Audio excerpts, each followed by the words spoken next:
Welcome everyone. Thank you for joining us today. I'm Teresa Marantet, CEO and Chief Nursing Officer of the Windsor-Essex County Health Unit. Today we are reporting an increase of 53 new cases of COVID-19 in Windsor and Essex County. Of the 53 cases, 19 are close contacts of confirmed cases, 13 are community acquired, and 21 are still being investigated. We have had 14,438 cases since the beginning of the pandemic. 13,607 cases are now resolved and 424 people are active at this time. There are 301 preliminary or confirmed variants identified in Windsor-Essex.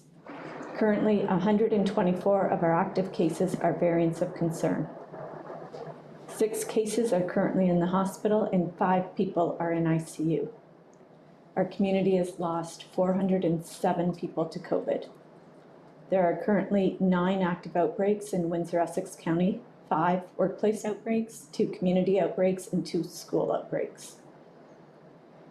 A total of 117,385 doses of a COVID vaccine have been administered to Windsor-Essex County residents. 104,925 people have received at least 1 dose. Regarding our mass vaccination sites, people living in specific postal codes who are aged 50 years of age and older are now able to book their vaccine appointment. Postal code neighborhoods beginning with N8X, N8Y, N9A, N9B, N9C, N8H, and N9Y will be able to book. When you attend your appointment, please bring proof of address, whether it's a driver's license, current utility bill, or other bill. Please note that whether you are booking online or by phone, the available appointments are the same. The call center does not have access to appointments outside of what you see online. If you are booking online, please go to wevax.ca. You will be asked to enter your address, the municipality in which you live, Windsor, Kingsville, Leamington, and your postal code. Alternatively, you can call our call center at 226-773-2200 and someone will be able to help you book your appointment. For general inquiries regarding vaccination, please call 211. I will now turn it over to Dr. Wajid Ahmed, our Medical Officer of Health. Good morning and thank you for joining us. The case count continues to increase in the province and we are seeing a peak of more than 4,000 cases a day in the province of Ontario, which was last seen in January. In Windsor-Essex, we are starting to see an increase in our daily case rate that should put all of us in high alert to try and contain our cases locally. With the stay-at-home order in place and shut down, this is a great opportunity for us to turn things around and bring our case counts to a level that will allow us to reopen in a less restricted zone for the reopening. The school cases are also increasing in our region as well. We have 2 schools that are currently in outbreak and many cohorts dismissed. We are monitoring the cases in our school to assess any changes in the local risk. We'll continue to update the community if the risk status for the school change in our region or if we need to switch to online learning. The hospitalization and ICU cases are increasing rapidly in the province as well, overwhelming the entire acute care health system. Our region is doing okay with the hospitalization and ICU admission related to COVID, but it can change very quickly, especially with the variants of concerns that has been more predominant in the rest of the province, including Windsor-Essex. I request every one of you to please continue to follow the public health measures to keep everyone safe in our community. Thank you. We'll now take questions from the media. Today we'll start with CBC. Hi, good morning. I know that both of you have repeatedly emphasized that there's been no increase to our vaccine supply, but do you have a sense of when vaccine eligibility might expand again, either to include new age groups or other populations within phase 2? So right now, you're spot on in terms of the vaccine supply. So we have limited vaccine supply, and there are many priorities that we are trying to address, including some of the outstanding priorities from phase 1 and opening up the phase 2, some of the phase 2 priorities, including the people with medical conditions, highest and high risk medical conditions, people living in the hotspot zones, and also some of the other provincial direction that comes to us time to time. So looking at all of this, what we are doing, all of these vaccines that are coming is already accounted for, and any change in the age banding would come from the province at this time, or unless we complete all the current priorities that we have already identified. So stay tuned. We are doing our best in terms of reaching out to the current population that is already identified. We already know that the appointments are very quickly filled up based on the projected vaccine supply. And it will take us a few weeks before we get to the current priorities. I don't know if Teresa would want to add more on it, but basically that's the update.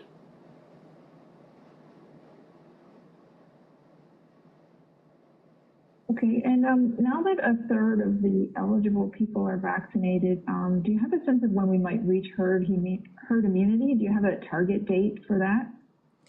Well, we were hoping that by the end of June, we should be able to offer first dose to all the residents of Windsor-Essex, but with the projected supply in vaccine, I'm not sure that if we can get to that point, but again, it's not because we cannot get to that part, it's because of the supply of the vaccine. If somehow the supply of vaccine increase, we can still achieve that target, but it may take us maybe some additional weeks or a month to get to our goal. In terms of setting up a target, not by the date, but just the target coverage rate, I think the jury is still out there. We can think about what makes sense because nobody knows that what kind of herd immunity, what kind of target we need to achieve herd immunity. In my mind, I've always thought about anywhere between 70 to 80% is the target that we need. If we get to more than that, that's even better. So right now, I don't think that there is any set goal that any of us have identified. We're just thinking what works best for our community, but we need at least 70 to 80% of people vaccinated to feel the benefit of vaccination in our community. That 70 or 80%, would that be the population as a whole or just the adults that are eligible for vaccines? Population as a whole, because we do know that eventually we can vaccinate, or we should be vaccinating our children, and once these vaccines are approved, we will be vaccinating them. So as a whole community, because children can also be a carrier and transmitter of the disease, so we want to make sure that they are protected too. So a combination of the entire community. If we get to that level, that's what our goal is. Thank you. Any questions from Blackburn? Yes, good morning. I'm not sure if you have the answer to this. I was on the Windsor Regional Hospital website. I noticed that they have a number here, total of resolved number of COVID-19 patients in the house. So they have 17 patients there. I think on Friday it was around 23. Are there any figures or anything that you're tracking to say, to kind of track these, what they're calling long haulers, and how many are affected, particularly in Windsor-Essex? So there is no set definition that has been come out in terms of defining what these individuals qualify under, that so-called long haulers. So there is no set criteria that has already been established, so it would be hard for us to track down those people. And there are different ways. There are clinical determination, there could be some epidemiological determination, but so far I am not aware of any set definition for that, and we don't track that information. Okay, thank you. Any questions from the Windsor Star? Yes, good morning, Doctor. Good morning, Teresa. Did you begin inoculating some special education workers over the weekend, as you mentioned you might be doing last week? So we had 100 appointments on Saturday and about the same on Sunday. So we did start that work, and we will continue on this week as well. And booking those individuals for appointments, is that going smoothly, and do you expect that a similar process might be undertaken when it comes to vaccinating all education workers? I guess the going smoothly part is that depends who you talk with. So it's not been entirely smooth because people are trying to book their appointments. They have to call in. And so as you can imagine that the call center is very busy and they are not immediately being answered, at the time that they're calling. So people are having to wait, but we know that we are doing the best we can and have prioritized the special education workers, and we'll get to them. And there are a lot of appointments available this week for this purpose, and we hope to vaccinate everybody. Special education workers they're pre-registering the same way that the age groups have been pre-registering?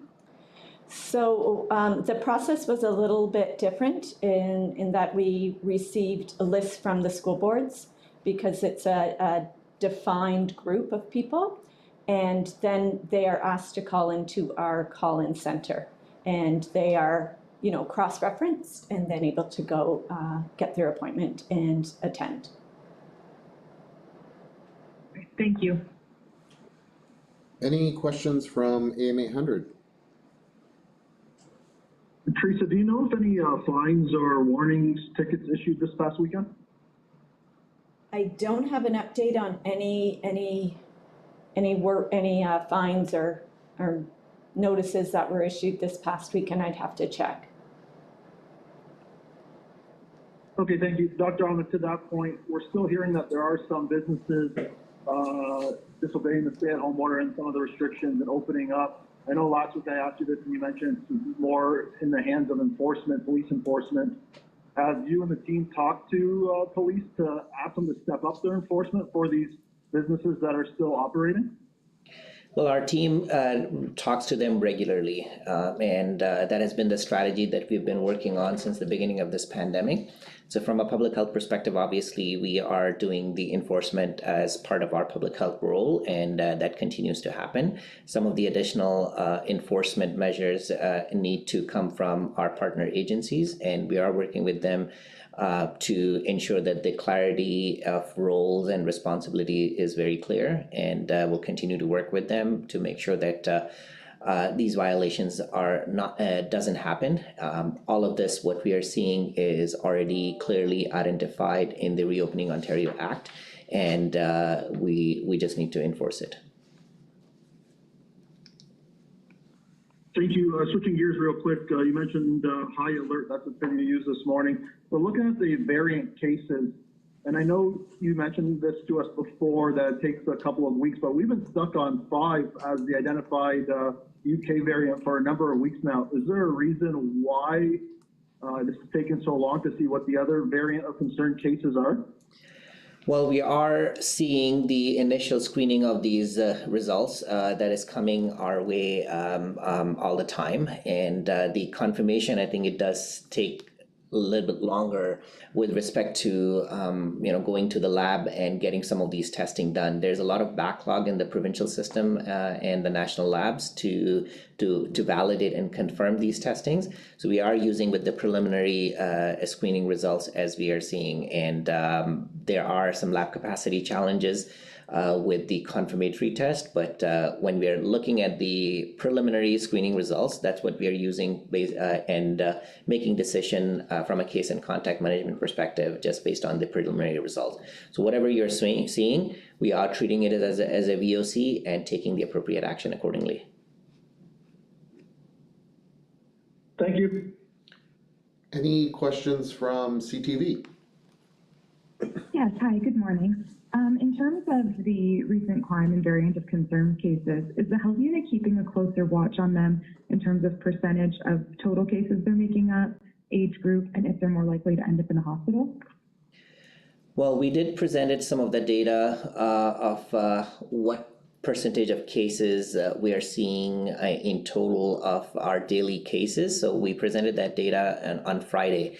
It fluctuated somewhere between 20 to 50% in the last week, and there are some delays as well. We don't get the results very quickly. So the last few days, there's always a delay, but we have seen a peak of up to 50% of our cases coming from variant, and that is a concern. The numbers are not as high enough to do a breakdown by age at this time, but at an appropriate time, we'll try to break it down by ages to see what we can make some sense out of it based on the age distribution. But at this time, the numbers are still not that high to start giving you the breakdown of by age. Got it. Thank you. And do you have any information on local no-shows for vaccine appointments and whether there are a lot of openings because of that? Not to our knowledge. I think our vaccine clinics are operating very efficiently. Our clinics are booked, and we are not seeing any no-shows. So that hasn't been an issue in our region. I am aware that that has been an issue in some of the other parts of the province, but not here. I think that's a great thing for our community, and we want to make sure that we continue to vaccinate as quickly as possible and as many people as possible. Thank you. Any additional questions from CBC? Yes, our local vaccinations figures, they only include residents who receive vaccines from the health unit or the hospitals or the pharmacy pilot, not anyone who, say, got their vaccine through their job in Detroit. Is that correct? And that is correct, yes. Okay, thank you. Any additional questions from Blackburn? Yes, how far out are you booking vaccine appointments this week? So we generally go at least 1 week in advance of and not go beyond because of the vaccine supply and some of the challenges. It's a lot of work to book and then cancel. So it makes sense only to go to what we know, what we can handle, and also based on the changing priority. And so far it's been working very well to keep our clinics fully booked, and will change if the supply increase, but we may increase our capacity too. So it's a fine balance, and we're doing our best to get to all the priority that is already identified and get them vaccinated.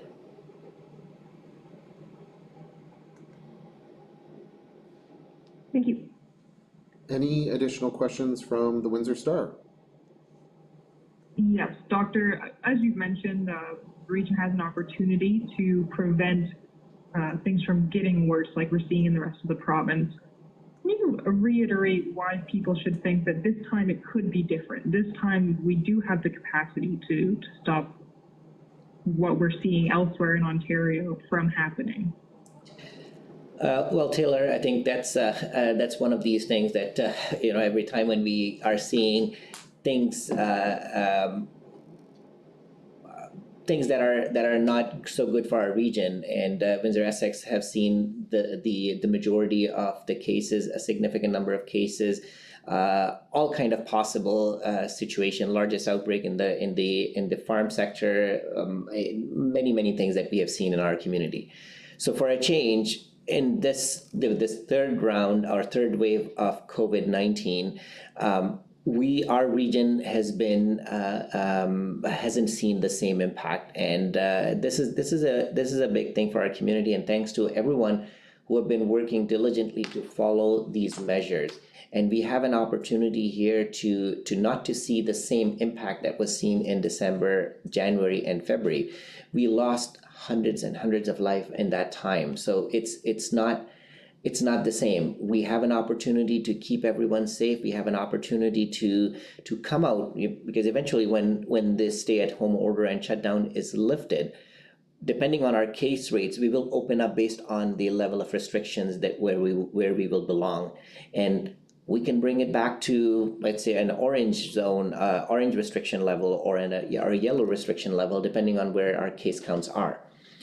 All these measures can help us in the long run. We don't have any option. This is a provincial mandate. This is a provincial order that everyone needs to be stay at home, and with the shutdown order in place. So we have the opportunity, make the best use of it, and use that as an opportunity to come out stronger once these restrictions are lifted. And also doing all of that, obviously, we will save lives. We will ensure that we are keeping everyone who are our loved ones, our community, everyone safe. Thank you. Any additional questions from AM 800? No, thank you. Any additional questions from CTV? Yes, hi. Do you have any information on the migrant worker vaccination project at the Pearson Airport in terms of how that's going or anything like that? So we know that the province has set up this vaccination for the arriving temporary foreign workers. So they will be arriving, and I believe it's starting today. They will start to get the vaccine. The vaccine that they are getting is Moderna, and then once they are vaccinated, they will be sent to the respective health units where they will complete their quarantine as per the Quarantine Act. And that's all we know. We are working on our local strategy for the rest of the temporary foreign workers, and that would happen shortly as well. Great. And kind of switching gears, does the health unit have any comments on an Essex Town Councillor's recent characterization of the virus? Not really. I think it is something that we all should be mindful of in how we are characterizing or how we are identifying any specific group in any ways. The virus, this virus has a name. It's SARS-CoV-2. The disease that it causes is called COVID. It is already there, and further characterization is not a good thing. And we should all be respectful and careful in what we say. Thank you. Okay, thank you, everyone.